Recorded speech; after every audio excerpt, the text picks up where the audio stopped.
All right, so first and foremost, before we get started, I have two polls that I'm going to ask you to complete. So that first one is going to be around, does your team do any capacity planning exercises today? So that poll has officially been launched. So a little over half is doing, capacity planning today. That's great to see. Getting closer to a majority. Awesome. Ooh, we have quite a few people who are starting to say no, but you plan to start. That's really cool. All right, so it looks about 65% of the audience does do some sort of capacity planning, while another about, we'll say 35% say no, but we plan to start. So that's great to see. You've definitely come to the right place. All right, now our second poll. How confident do you feel in your resource planning today? So this is not just capacity planning. This is in your resource planning overall. So definitely want to see, what these responses are here. Okay, mostly confident. Love to see it. And thank you to my team who are messaging me on the side confirming they can see everything. Awesome. All right, mostly confident. That seems to be the winner here. Very confident. Love it. Not confident at all. Perfectly fine. We can definitely have a conversation after this. Would love to chat more about that. All right, so majority, about 65% say mostly confident. Another will say about 20-ish% very. Another 20-ish% not confident at all. Obviously that math doesn't check out. Know that I'm just rounding a little bit. Okay, great to see. All right, ending that poll too. Okay, so as we dive into our presentation for today, really want to kind of sit back and think, okay, what is capacity planning? And honestly, let's walk through this agenda first. That is going to be the most helpful. So today we plan to cover what is capacity planning, and most importantly, what is it not? In this world of resource management and capacity planning, forecasting, workforce planning, and project management, project planning, project scheduling, there are a lot of terms around here. So what is capacity planning and what is it not? Where does capacity planning fit into the project planning process? How to both start and improve your capacity planning efforts. And then I'm going to be going into a demo of how you can achieve capacity planning in Tempus Resource. So I'm excited about that. All right, so what is capacity planning? In its most simplest form, and you're going to notice a theme today, I'm all about simplicity here. Capacity planning is knowing the people with their capacity, their skills, and their roles. So the people you have in your organization today, how much they are expected to work, whether that's in terms of FTE or hours, and what are their skills and their roles. That, combined with understanding the project demands and the effort needed from each role on that piece of work. So making sure that you're forecasting that work out. When you combine those two things, that is capacity planning. You are making sure that you have enough capacity to meet those project demands. And if you do not, you are going to be able to create a plan to achieve that. Something that's very, very crucial. All right, so let's dive into what is capacity planning not? I do think that this is a rather, interesting conversation to have. And honestly, there might be some hot takes here. So tell me if you think I'm wrong. I am widely open to that. So in my opinion, the biggest obstacle today to capacity planning is knowing when to do it and knowing what it is. As I said before, we have all of these terms floating around: forecasting, resource management, workforce planning, project management, task management. I'm kind of grouping agile practices into project management. That's probably a sin, but just for the sake of today, that's what I'm doing. And there are so many processes and methodologies here, and we're all kind of saying the same things, but in different ways. So in my opinion, the biggest obstacle to capacity planning is understanding what it is and what it is not. All of these items here are extremely important. You should be forecasting your project demands.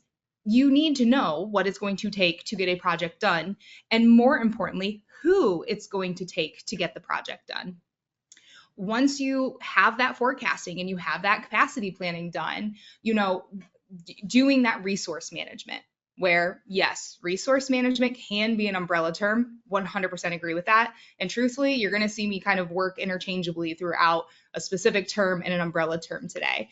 But if we focus on that, that is more of the process of efficiently and effectively allocating and utilizing your resources. So with capacity planning, you know what you need, who you need, what type of resource you need. Whereas with resource management, you are now saying, okay, based on the plan, based on what we have decided, it's now going to be Bill doing this work, Samantha doing this work, so-and-so doing this work, effectively and efficiently allocating and utilizing those resources. Now, I'm going to throw another term in here that we are seeing more and more of, and I think it really excites me that this term is starting to circulate around as well. Workforce planning. So the process of strategically aligning talent with business initiatives. Workforce planning, in my opinion, is where we elevate capacity planning. So capacity planning, it's a strategic mindset, but we are looking at more of a strategic mindset for execution, for that delivery. We have sized our work, we have planned our work, and capacity planning is really allowing us to execute. When we get workforce planning in the mix, what we're saying is, many years out, many quarters out, however your business operates, workforce planning is going to allow us to take that capacity plan to our leadership, to our HR teams, to our finance teams, and create a strategic plan for either hiring or for upskilling our team based on whatever our needs are. Project management, the practice of planning, organizing, and executing the tasks needed to deliver the intended outcome. I am, again, I'm throwing in our traditional, our agile, our operational, probably a sin, but for the sake of today, we're just going to do that. And then, of course, task management, assigning the specific people to the task, whether you're using a work management tool to do that, really execution based. Capacity planning is not anything, not one of those, but as you can see, it touches every single one. All right, so how do they all work together? So if capacity planning is not any of these, how do they all work together? So before anything can get started, your organization, your leadership has to set those strategic initiatives. What are you trying to achieve? What is the goal here? What are we doing? And once you know that, that's where you can really get into, okay,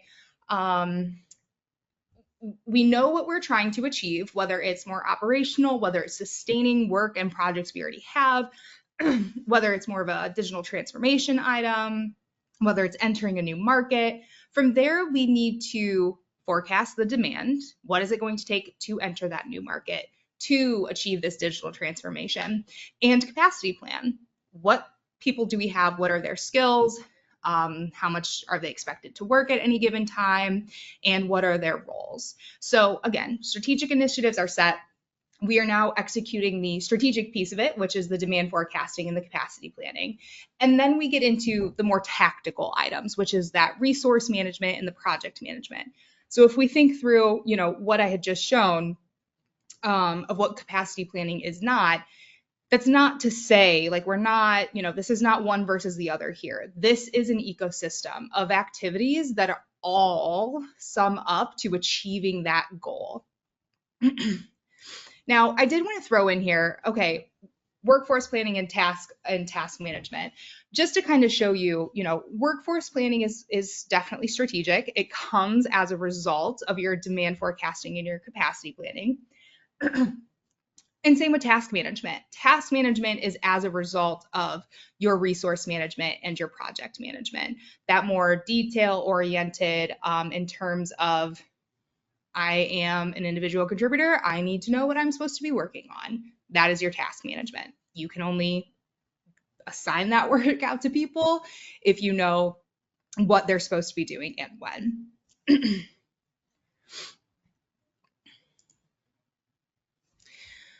All right, so as a result of your capacity planning, you should be able to answer, apologies, you should be able to answer these 3 questions here.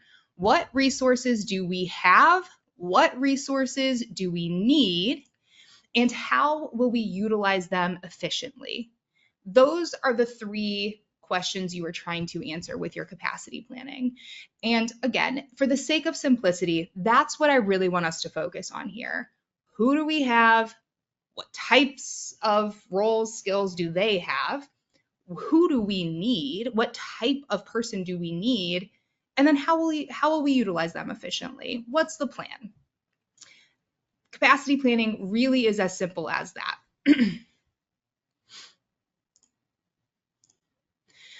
All right, so let's kind of wrap that up in a bow before we start talking about how to improve your capacity planning efforts or how to even just get started. So at its core, wrapping it up in the bow, capacity planning is the process of ensuring that you have the right resources, so the people with the needed skills, availability, to meet the current and future portfolio needs. When you do capacity planning, you are allowing yourself to make strategic decisions to balance the two efficiently. You know, knowing that we're about to dive into Tempus after this, I want to make sure that I state one of the things that I love most about Tempus Resource, about our software is, you know, I've worked with pretty much every customer that we have had or will be working with them at some point in the future. And you know, Tempus Resource, as soon as you start loading in resources, their capacity, their roles, the projects with maybe some of those assignments, you are seeing the impact of your lack of capacity planning or your investment in capacity planning right away. And you are going to be able to make those strategic decisions, those educated decisions based on the feedback that you are getting from your plan or lack thereof it right away. That is one of my favorite moments, is showing people that flat grid. If you're a technical user of Tempus and you know what the flat grid is, showing people that allocation screen, turning on that heat map and saying, this is why nothing can get done. Everyone is over allocated and nothing seems to be prioritized, or everything seems to be prioritized. So how do we reverse that a little bit? So again, strategic decision-making, educated decision-making. There's nothing, greater than that in business, in my opinion. So as we think about that, as I'm saying, strategic decisions, educated decisions, that could feel very overwhelming. I am so sure of it. So depending on where you are in your resource management maturity journey, and now I'm using resource management as an umbrella term, you may be able to answer all of those questions. You may be able to answer none of them. You may be doing all of those processes, or maybe you're just doing 1.5 of them.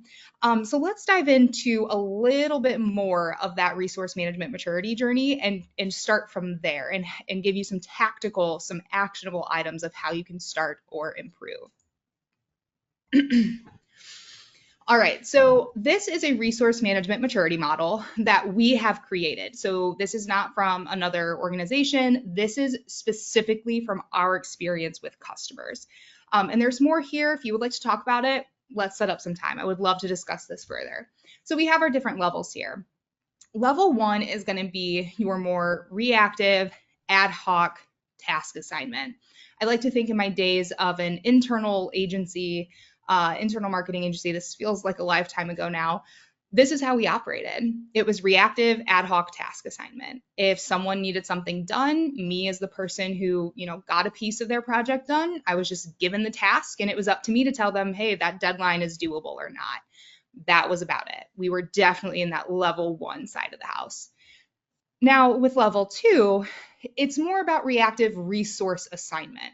So yes, you have your tasks, as all project and works should. It needs to be broken down into your tasks or your epics or, whatever that is for you. The reactive resource assignment is more about working with the resource manager to be able to say, hey, I need this type of resource to get this work done, and here's the time frame that I need to get it done. That resource manager, or the person who, is in charge of making sure of the team's output, if you will, they are going to tell you who is available to do that work, whether it's today, tomorrow, next week, a month from now. So this is more about reactive. I need this. who is available. There's no really forethought and planning in there. Now we start to move into the level 3. And as you can see here, this is where I'm pointing out that capacity planning can really start happening once you get into level 3. Additionally, not noted here, but still very important to say, level 3 is where you are probably moving out of Excel. You are looking to move, not out of, but to incorporate a different solution than maybe your work management tool. So in this level 3, you are more than likely, adopting a tool like Tempus Resource. And for the sake of today, I'm just going to say that you're adopting Tempus Resource. So in here, you are centralizing your processes. You are making sure that your resource data, your project data, maybe your task data, if you want to plan down that far, some of those higher level tasks. This is where you are centralizing everything. And because all of that data now exists in one place, you can start that capacity planning. And I like to tell people, especially when we are in our first stages of implementation, of course, we do a discovery session. We need to know all about your team, what you're doing, but also we need to know, how does work move through your organization? In order to plan in the future and not be so reactive, we need to know, how does work move through your organization? What does your demand management pipeline look like? Are you more of an organization that likes to set an annual plan, with knowing that things are going to come up mid-year, of course, or are you an organization that operates mostly on sales? So, once that opportunity hits, it's closed, you're delivering for the client. It's really important to know that once you get to this level 3, because capacity planning is starting at that higher level. It is proactive. You are planning. You are making sure that the work that your leadership or your organization is seeing in the future is accounted for.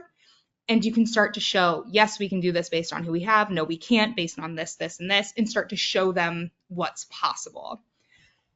All right, level 4.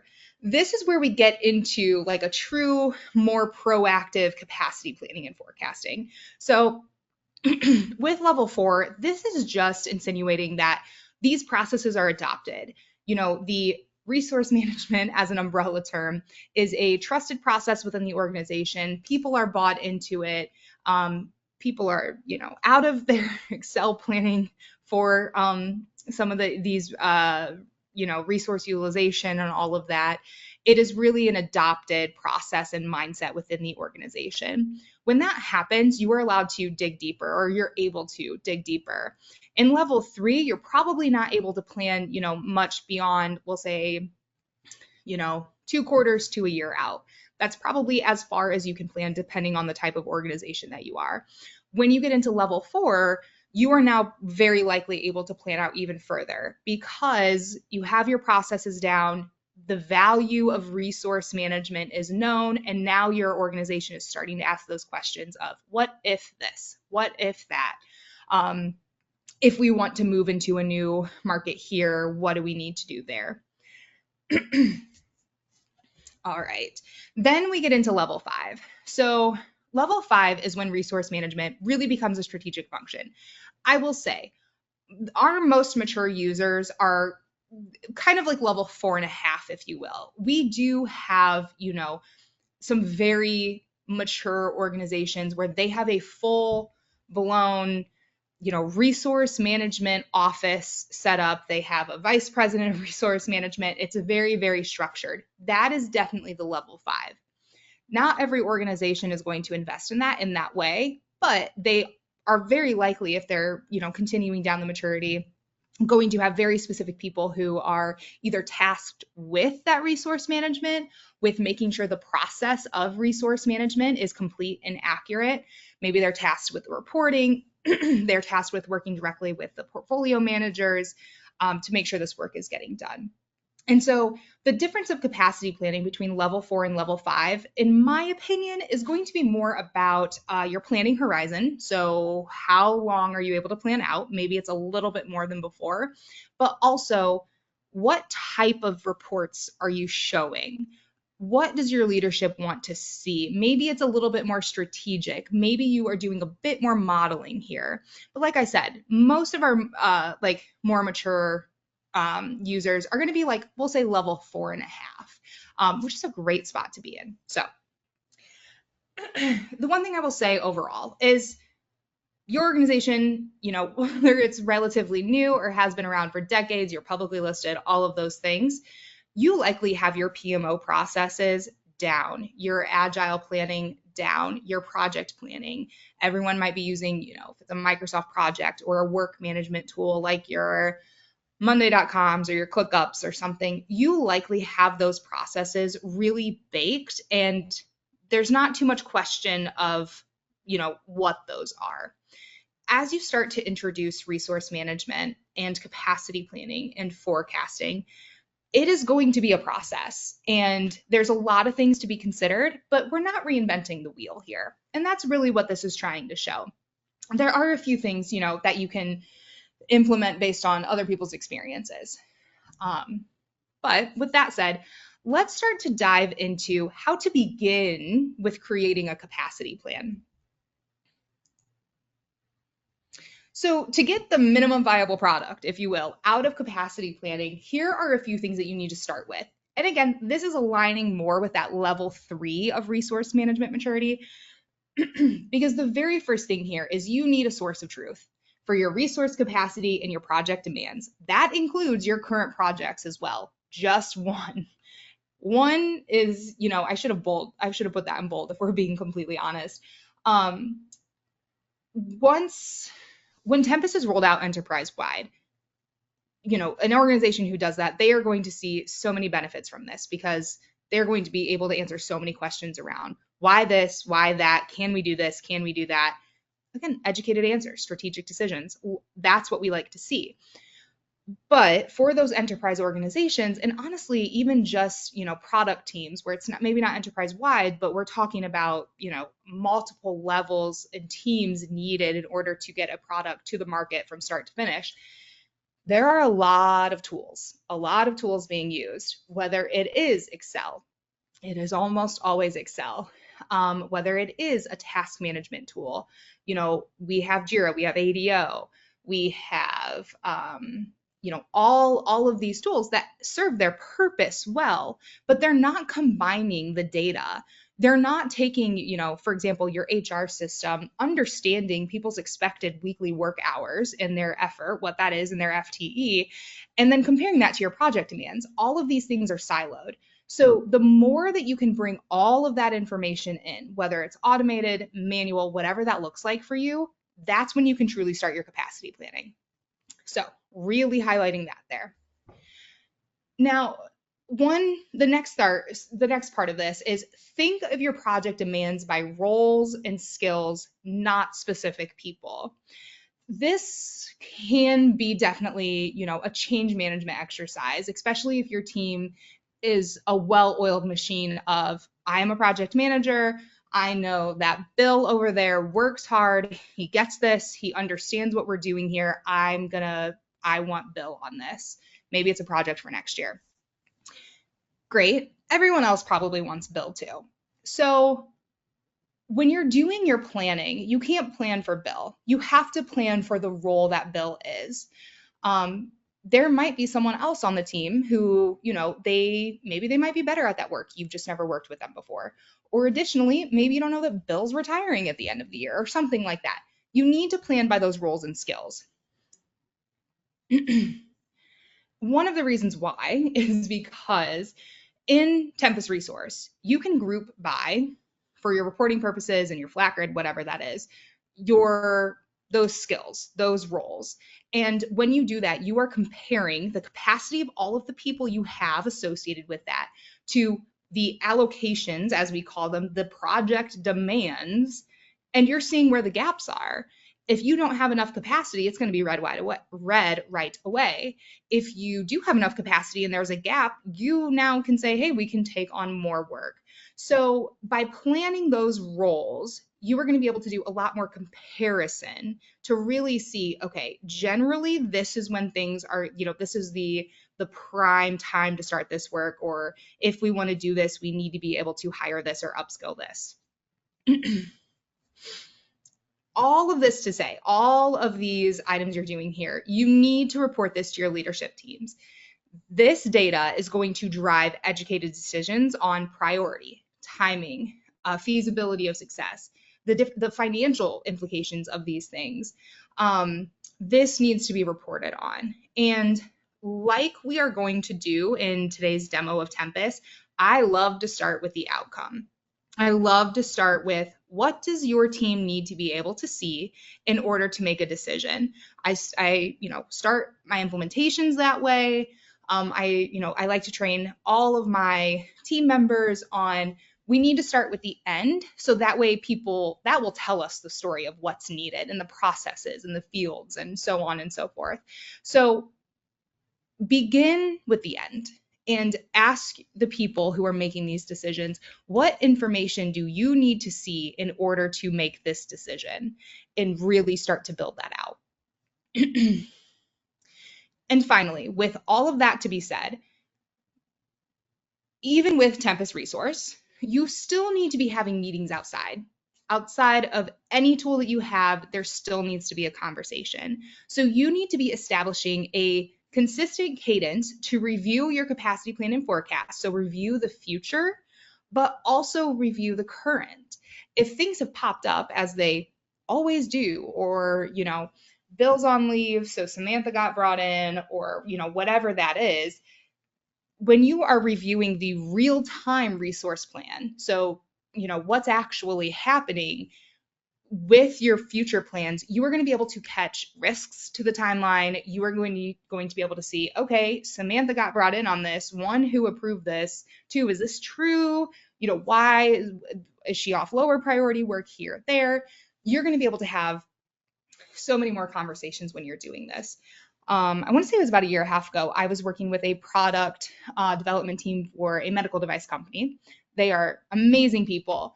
And one of the things that I think, being so in the weeds with Tempus, I can tell you just about anything. And, I can talk about all the technicalities, but I love when Tempus is being brought into meetings, and literally they would bring Tempus into the meeting, and the first 5 minutes, they would pull up the flat grid. I will show you what that is in a second. They would say, Samantha is red. She should not be red. What is Samantha doing? Let's open it up. Okay, project manager A, why did you need more of Samantha here? Project manager B, Samantha's getting pulled off your work to do this work. What are you going to do? Who should we replace? And using Tempus to make those decisions in real time, specifically for their current work, but then also letting those decisions drive their future work as well. And I just remember that team explaining to me how they were using Tempus and what kind of conversations were coming out of it. And it's just like, that's the moment. That's when the sun comes out and you're just like, this is what it's about. So having those regular meetings will help you go so much further. All right, so you're saying, Sam, great, we already do that. I'm very happy for you. Nice to hear that. So let's talk about how to improve to get more out of your capacity planning. So once you are on, that level 4, level 5 of the maturity model here, you can start to, just right away in the beginning, prioritize your work based on capacity. Now, of course, there are going to be things where your leadership says, okay, we need to enter this new market. We need this new functionality. We need this, we need that. And that's going to be the priority. That's perfectly fine. I'm not talking about, strategic initiatives priority here. I am talking about the individual work to get those things done.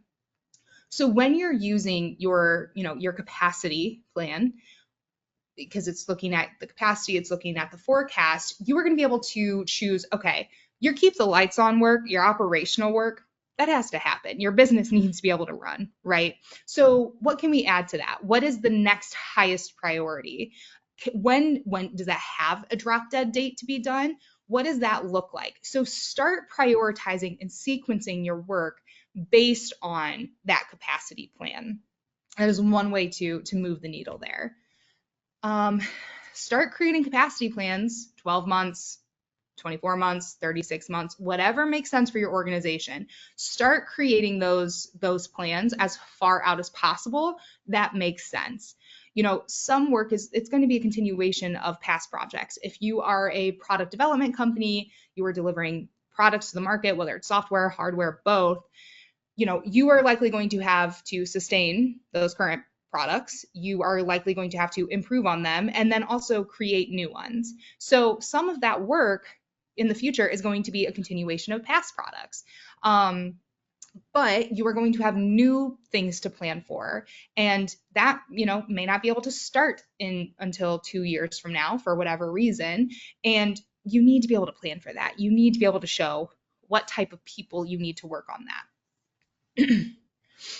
Additionally, with all of that said, you need to use what if models to play out those scenarios. So like I said before, these models could be sequencing annual planning work, maybe with like an above below line analysis.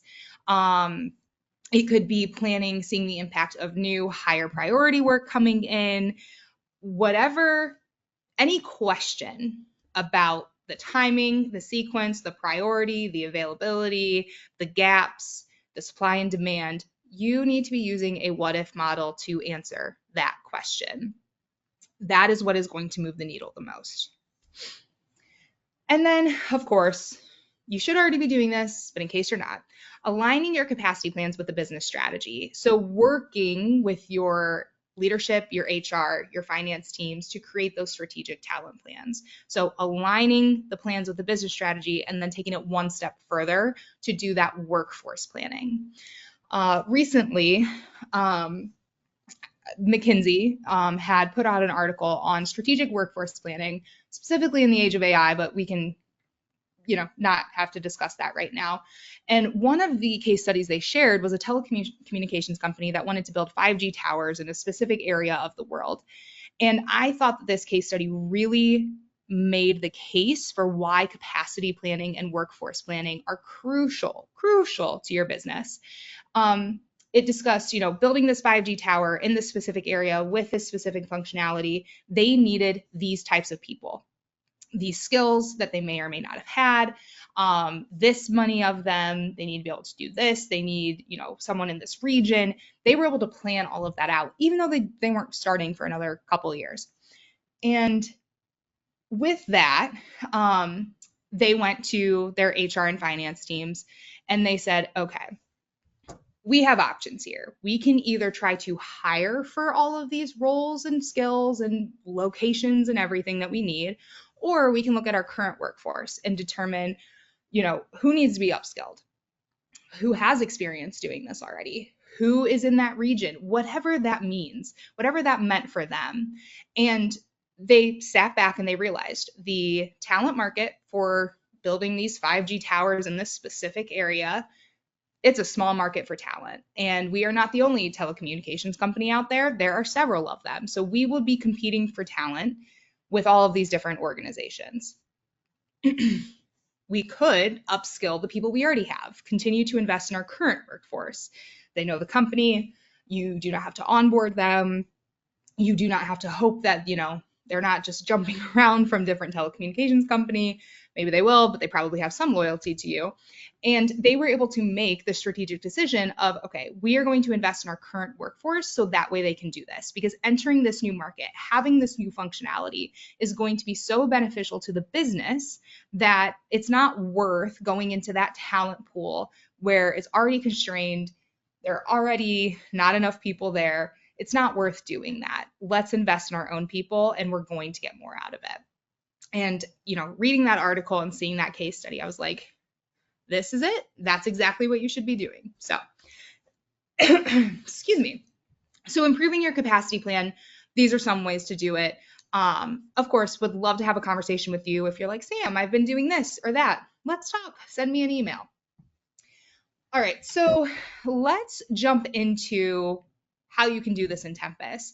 And there are going to be 4 things that I am showing you. And this is not going to be like a super interactive demo. I'm not going to be, creating the plan in front of you. I'm just going to be showing you the specific areas and functionalities of Tempus that are going to help you achieve this. And again, we're going to start at the end.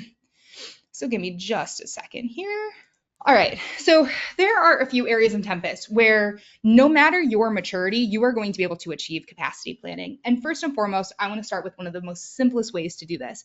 Ironically, I was meeting with a customer an hour ago where they were like, we need to be able to see the allocations, whether they are current or planned, against our capacity. Like we just need to see what that looks like, right in a quick view. So one of the easiest ways to really visualize what this looks like is going to be what we call a portfolio planner. But at the end of the day, it's really just like a supply and demand analysis. So in here, as you can see, I have, well, one, this data is specifically over exaggerated. So that way we can show you, quite a few different things here. But we can tell 2024, we're good. We actually have too much capacity in some of these months. But 2023 and 2025, forgive these dates, we have too much planned. And why is that?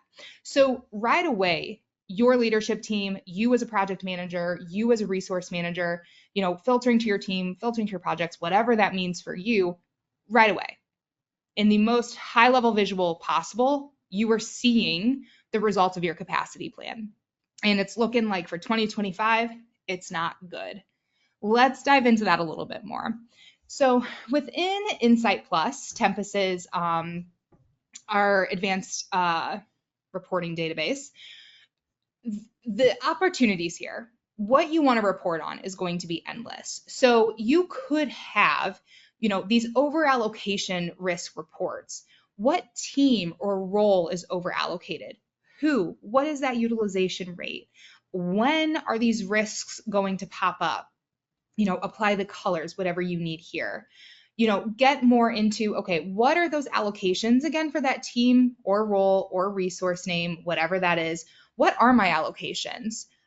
This view here is really looking at this information more from I am a resource manager.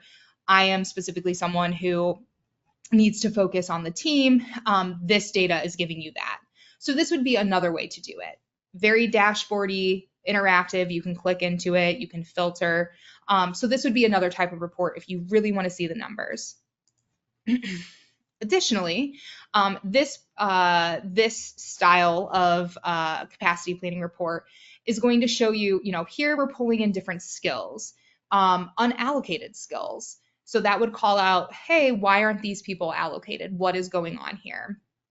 Assignment concurrency by skill. So if you're very much a skill-focused organization, you can see here, okay, the concurrencies for this skill are, significant in this time frame.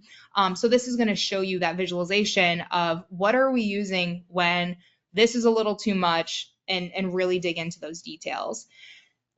And again, your Insight Plus reports, you're going to be able to create whatever you want as long as the data exists. And I'm sure our Insight Plus SME is like, probably maybe not whatever you want, Samantha, but I like to think anything is possible. But in here, you're going to be able to get very specific with these reporting at various different levels. All right, now this is one of my favorite dashboards, specifically when we're talking about capacity planning in the future, and then your resource management activities that are happening right now. Because you can break down, okay, what are these assignments by roles? Maybe you want to break that down by percentage. What are they by department? So for example, my IT team, this is, potentially this is a digital transformation portfolio that we are looking at here. Okay, where, department wise, who is the most assigned, if you will. How many assignments? What is the average allocation? Number of project completions by role. Project completions by department. So, what are they associated with?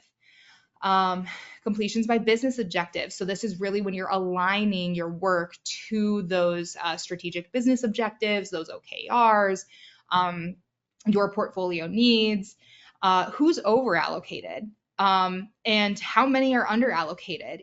I think over allocation is a huge risk to the success and the delivery of your portfolio and of your projects. But one thing that I don't think gets enough credit is the risk of under allocation.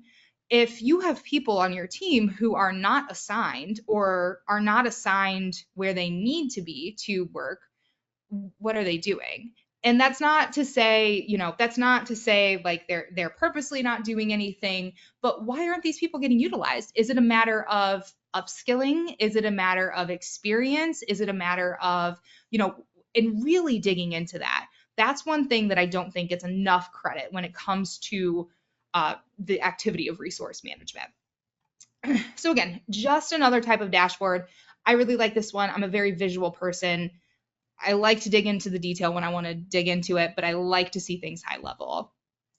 And this is just another one here as well. So, talking more about flow distribution, but if we really get down into how can we compare this capacity planning data to, here we're looking at strategic themes and our products or portfolios, cost associated with each. So having this capacity data in Tempus, you are going to be able to do a lot more with it than just look at some heat maps. So I would say these reports were starting to get into that level 4 and level 5.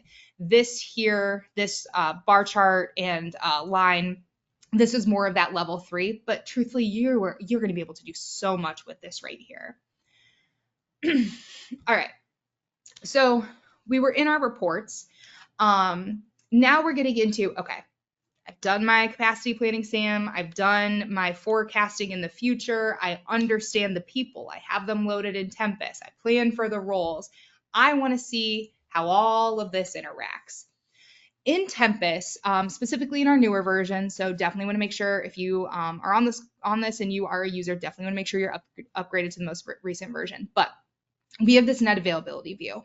I love this view because it is the quickest way to see who is over allocated, who is under allocated, why, and when. So here I am grouped by my departments. And then I've grouped even further into my roles. So what am I seeing here? I can see that for the months of March, April, and May, my Department of Professional Services is over allocated. They have negative net availability. And I'm in FTE here just to make the numbers a little bit more simpler. Okay, why? So we see here, within the department, our accounting roles, they're under allocated right now or maybe appropriately allocated.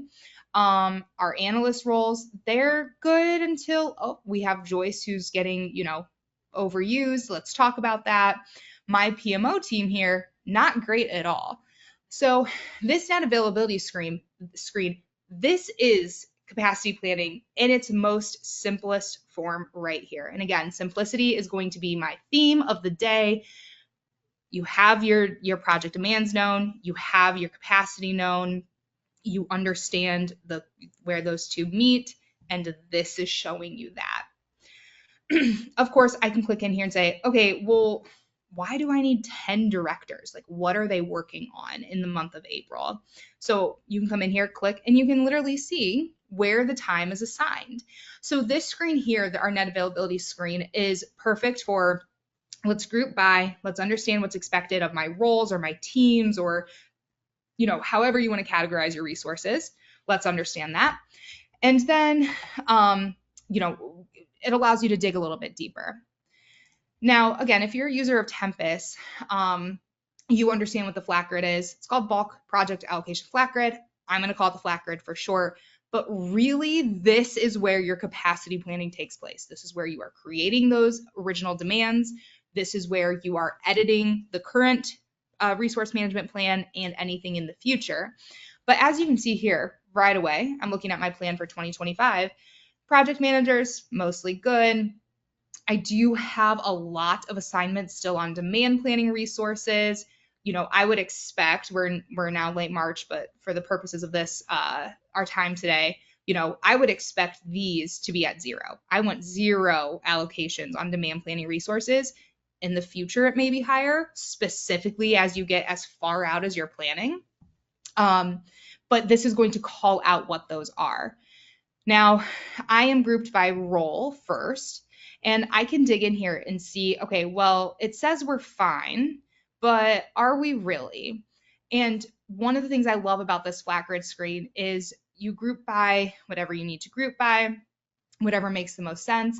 And you can see, okay, what is the net availability of my role?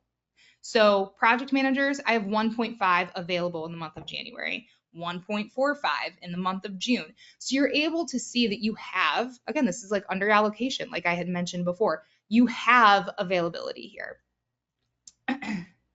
As you dig into some of these more assigned, you can see, oh, we are very much, the demands that are on our demand planning resources are greater than the capacity of the people we have. The best thing about this screen, and like I said, an hour ago, I was just working with a customer on this. This is editable. So if you come in here and say, knowing that cadence meeting that you have to really discuss this plan, you come in here and just edit it. And you can change it in real time. If your organization is not one that needs all of those, different sets of approvals and whatnot, but if you're managing a plan in real time, you do it here. Or you're walking through your capacity plans in the future, you can change it right in here. So this screen is not only giving you your capacity plan, it's also letting you know how your current plan is going, and you're able to change things right here.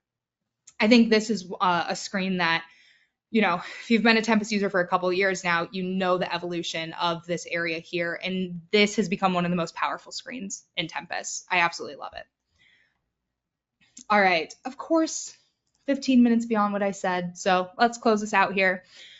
And finally, the reason why I'm showing you a model last is because your reports, your net availability, that's going to be more of the outcome, right? That's more of the, we have decided what's happening. This is it. So it's just reporting. The flat grid, you're making those assignments, you're creating that plan, you're editing your current plan. A model is going to come about once that plan is set. And the things you do in here is what's going to drive that reporting, because you're making those decisions, applying them to the live data, and then going on with your reports. So there we have much more in-depth demos of a model on our YouTube. So if you are really interested in that, please go there or reach out to a member of the team. We would love to discuss more. But the thing I love most about this and how I think this goes into capacity planning is your organization's, again, solid processes for your project management. But in here, can you truly determine how, your project is impacting your resources, the people you have, their capacity, their roles? How are those demands impacting your resources? And if it's a negative impact, what are we going to do about it? The model answers the what are we going to do about it question. Everything from, okay, well, let's move this project to a specific time. And as you can see here, my numbers are literally changing in the model.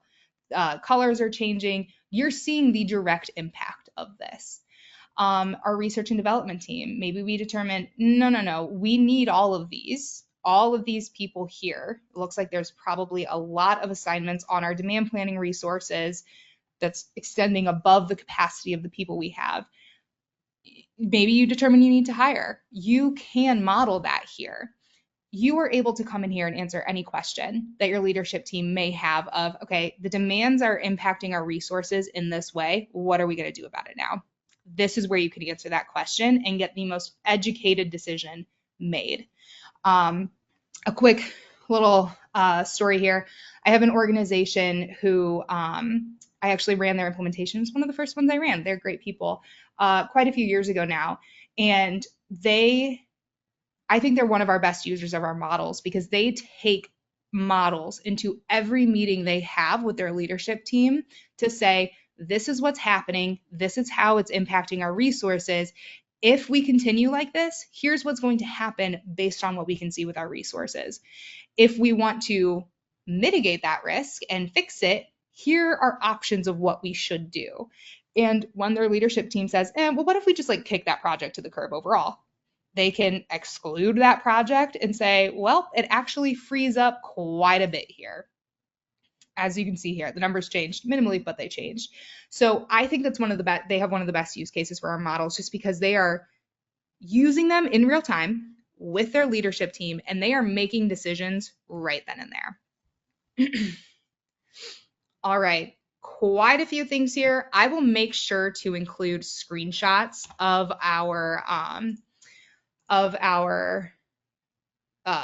the different screens that I had showed you guys into the PowerPoint that you're going to receive as well. Of course, I went over, I'm a talker. If you know me, you know that. But thank you so much for your time today. Like I said, if you have any questions or honestly any feedback, if you saw that maturity model and you're like, absolutely not, you have different opinions on, what capacity planning is not, let me know. I would love to hear about that. But all right, thank you so much for joining today, everyone. It was a pleasure, and I hope to see you soon. Have a good day.